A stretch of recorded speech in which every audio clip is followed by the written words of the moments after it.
Hello and welcome to Ceilidh Club Spotlight Special Edition, where we talk to Scottish businesses, Scottish people who are doing something special. And today I'm delighted to be joined by Shona Fleming, who is the CEO of ScotsCare. Good morning and welcome, Shona. Tell us, what is ScotsCare for those people that might not know? Yeah, good morning. Thanks for inviting me on. ScotsCare. Well, our original name, for those that don't know, is actually the Scottish Hospital of the Foundation of King Charles II, also known as the Royal Scottish Corporation. So I mention that in case people have heard those names and they're like, what's the connection? So ScotsCare is the trading name of the two names I've already mentioned. We've been around, we can trace our origins back to 1603, but we got our first royal charter and hence the name, the original name. First royal charter was in 1665. And basically it was set up for poor Scots coming south, who had essentially followed the Union of the Crowns. They were following James VI, who had become James I. And a group of, let's say, wealthy Scots merchants had picked up that Scots were not entitled to parish poor relief. So they were struggling. There was, if the breadwinner in the family was ill or even died, we would family to be fed. We had the plague. People needed to be buried.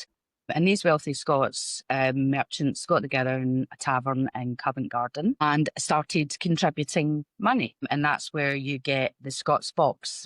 That was the first original, shall we say, collection tin of sorts for donations. And since then, obviously over 400 years, the charity has really just gone from strength to strength, and looking after first, second, third generation Scots.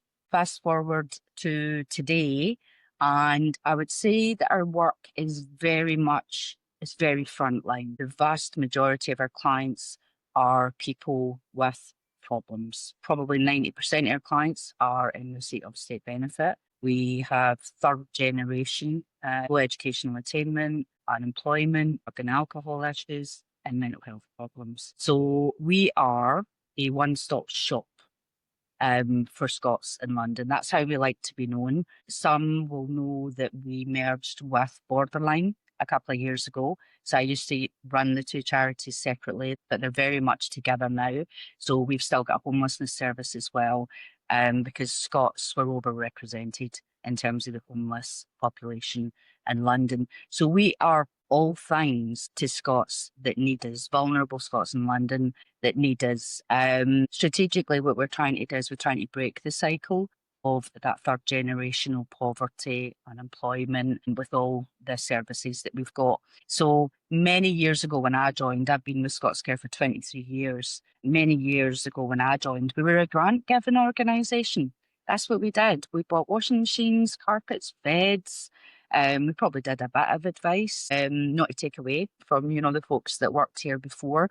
It was all very well-meaning, very compassionate, but these days, very professional outfit. We're dealing with serious issues that need staff that are experienced and qualified to deal with them. So for instance, in terms of mental health, a significant number, probably around 65% of clients have got a mental health problem. So over the past 10 years, the charity has looked at that, responded to that need, and we now have 4 fantastic psychotherapy services that are very much, it's not your 6-week, 12-week, 16-week, service that you might be offered via the NHS if you waited on a waiting list for 18 months, because that's currently what's offered. It is rapid access to a minimum of a year's psychotherapy. 4 different services, because one deals with our homeless clients, one deals with drugs and alcohol, one deals solely with adults, and the other one deals with families. So we're actually providing psychotherapy to children as well.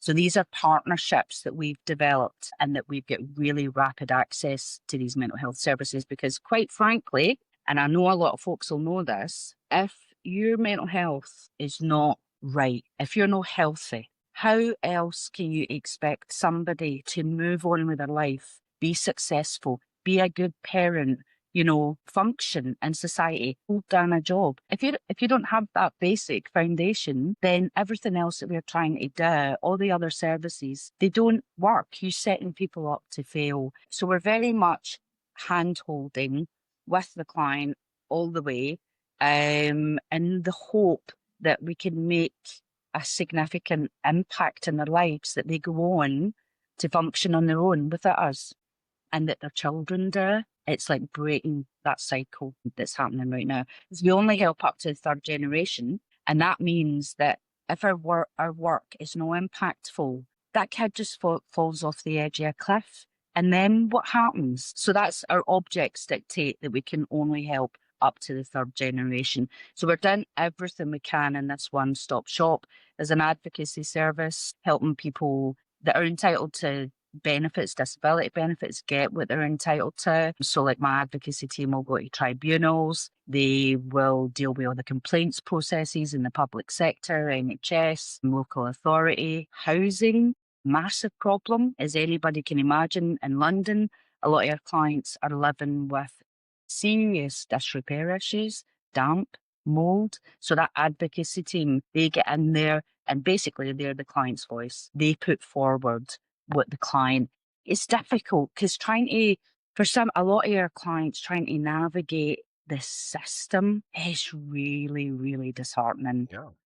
So that's two major things that we did. So we did the grants. We've got these wonderful mental health services. We've got an advocacy team.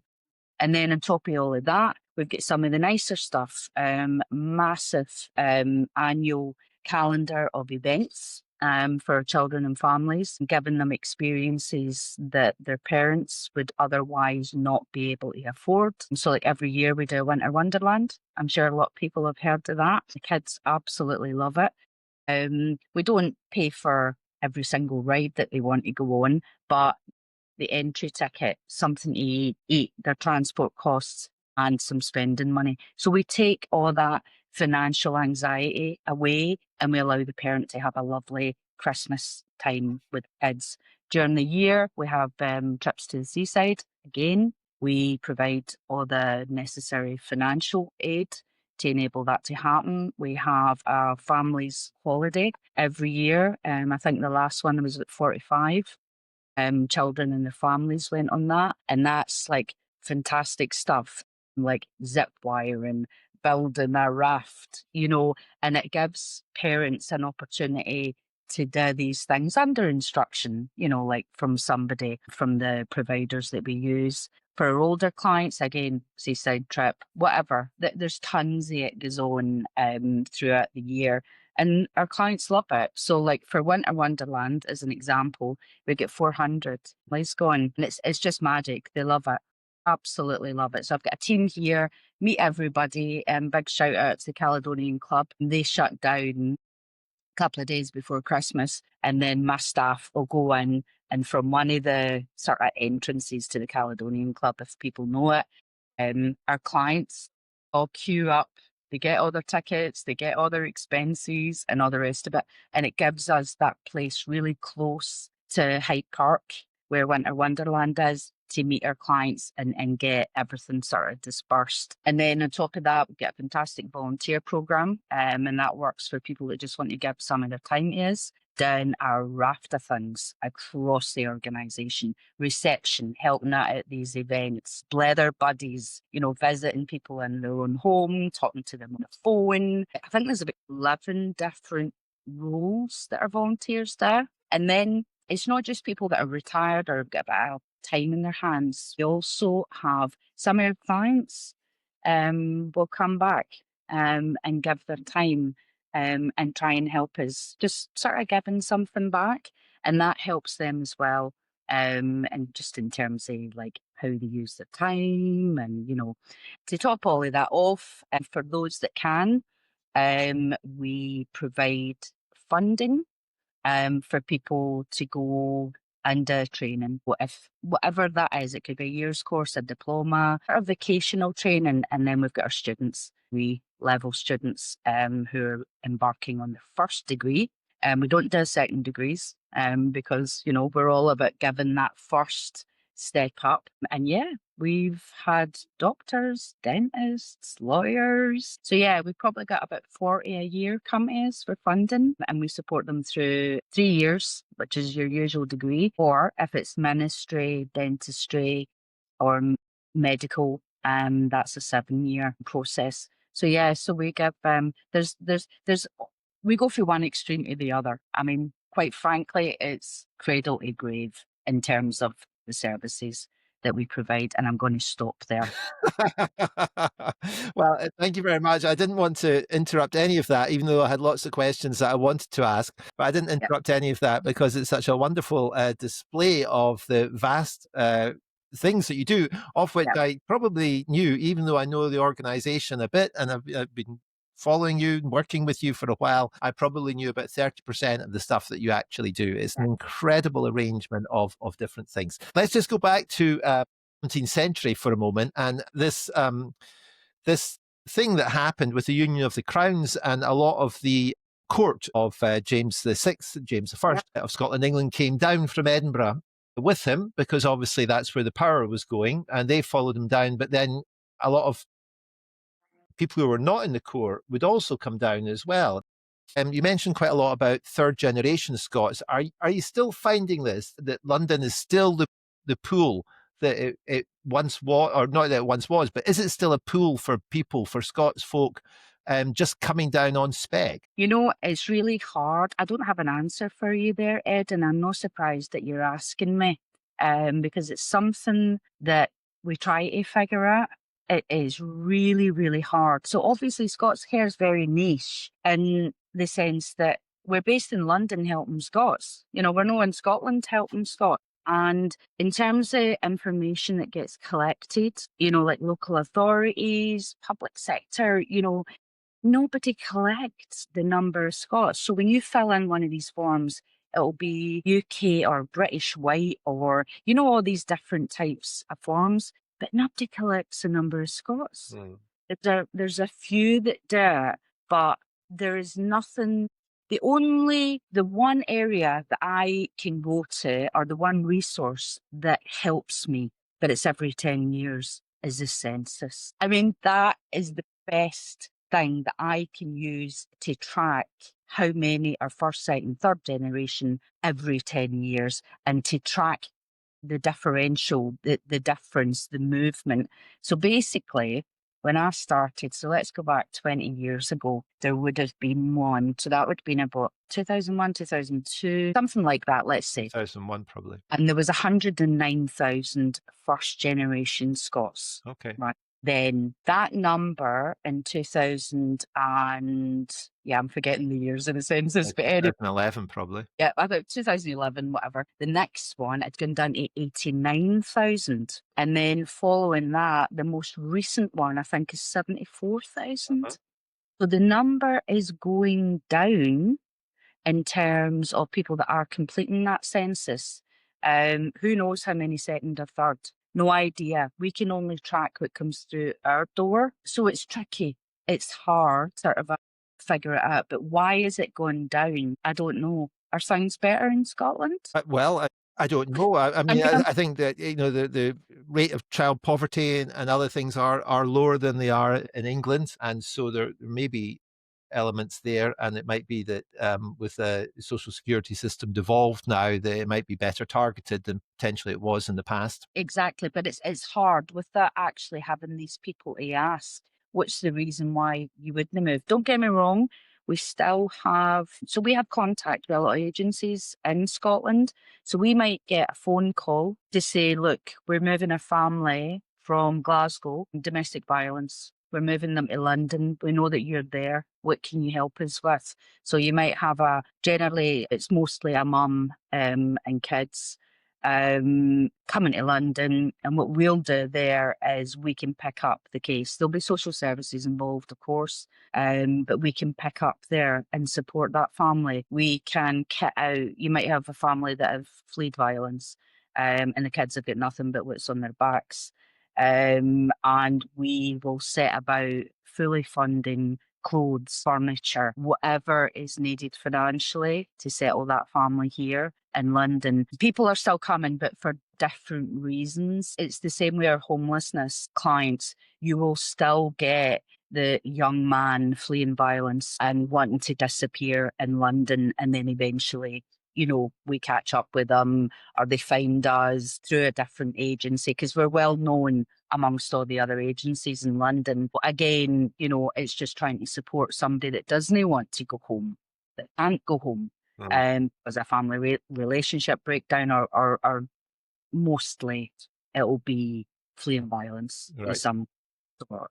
So yeah, sorry, I probably digress. And No, it's interesting. I know that when I talk to people on the street, that it is, and ask them how they ended up there. A lot of people say it was a breakdown in a relationship of some sort, a family relationship of some sort, either with parents or with a partner, and they're out in the street. it's a very interesting one, Ed, because I'm always at pains, especially with our homeless clients, to help people to understand that what you see when you see a homeless person, it's not just that they're homeless, right? It's far deeper than that. I would go as far as to say that that person has most likely been failed since they were a wee tot, that there's something there that has caused. Now, obviously, any is can end up losing their job, whatever. They talk about in London, you're 2 months away from being homeless, if you lost your job and all the rest of it.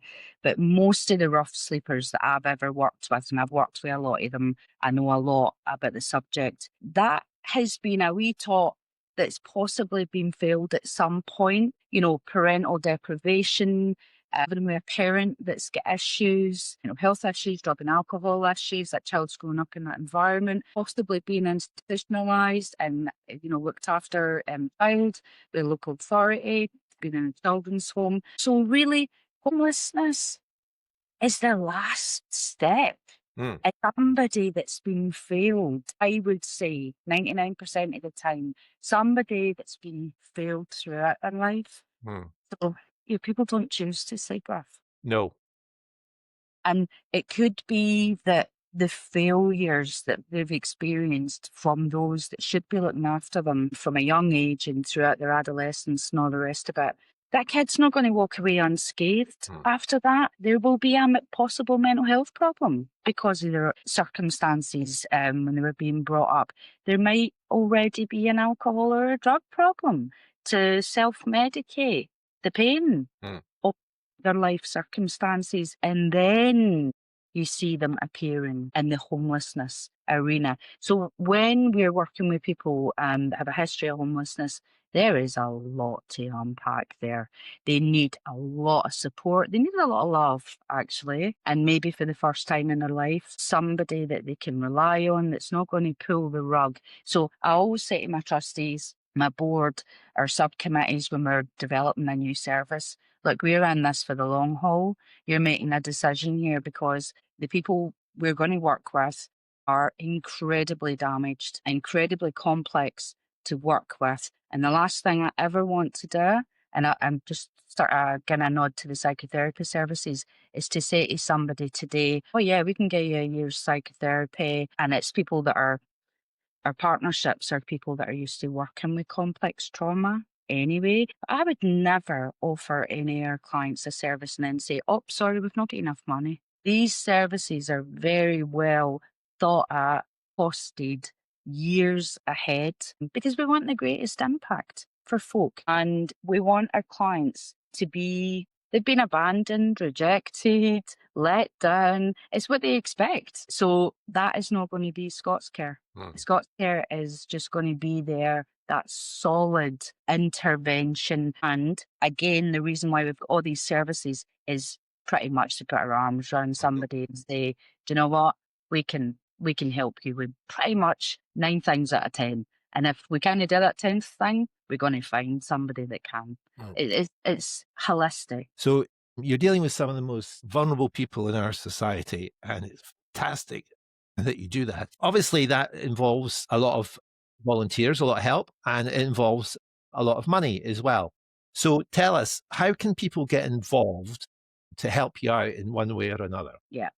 I'm glad you've asked me that. It's not always the easiest thing to do, is to ask folk for money. I've had to put my cringe factor away many times when I'm talking and somebody says to me, "How can I help you?" Because, services cost money, and good services cost a bit more than the norm. And as I said there, we're all about good quality services for some of the most vulnerable people. Being an organisation that helps Scots in London, I'm sure folks can appreciate it's no easy to bring money through the door. ScotsCare has got its own, and people will know this as well. ScotsCare has got investments from which we get income. It's sheltered housing from which we get income. But I, every year for the past 4 years, have projected a deficit. So there is a definite need for fundraising, but it's really, really hard, Ed, because who do you ask in London? We only help in Scots. So when you go to like trusts and foundations here in London, they're like, we get the doors shut on us because we're only looking after first, second, third generation Scots. In Scotland, we're a lot more successful. We've got some fantastic trusts that support us.